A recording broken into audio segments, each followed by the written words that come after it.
the world's consumption of fashion is huge. The European Union imported textiles, clothing, and carpets to the value of 83.7 billion euros in 2010. Prices have fallen too, with hand-finished shirts costing less than 5 euros. To make clothes at these low prices, companies have to keep costs down. They use offshore production to do this.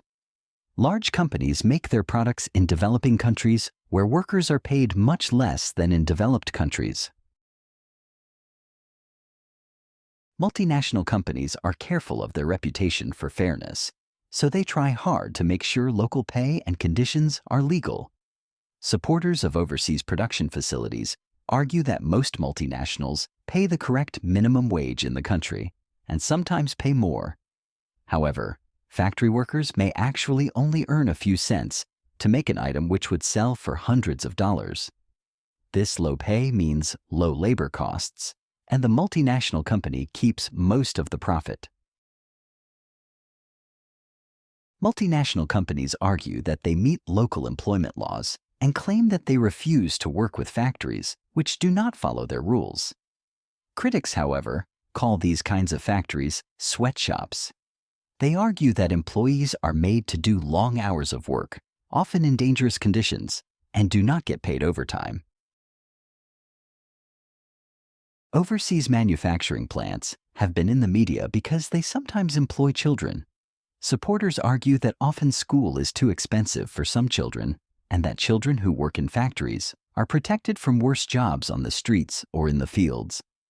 However, critics of overseas production state that child labor is wrong. They claim that children should be in full-time education rather than working in a factory. Another point that should be considered is that developing countries encourage developed countries to invest in them to provide jobs. Supporters of overseas production point out that increased investment has positive effects in the long term. Nobel Prize-winning economist Paul Krugman points out that the growth in manufacturing has an impact on the rest of the economy because it reduces the number of people needing to work in agriculture and increases competition for labor.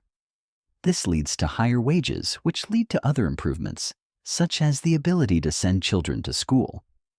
On the other hand, the disadvantage of this foreign investment is the fact that it can have a negative impact on the economy of developed countries, because people lose their jobs when production is outsourced to other countries. It seems that if multinationals are going to benefit from low production costs by using overseas suppliers, they should do more to improve the social situation. For example, by building schools for the children in those communities. It is also clear that multinationals should invest in communities in the developed countries where they sell their products. In conclusion, there are clear benefits for the multinationals in terms of the lower costs of production in developing countries and their workers, but they should still do more to protect the workers in overseas manufacturing plants.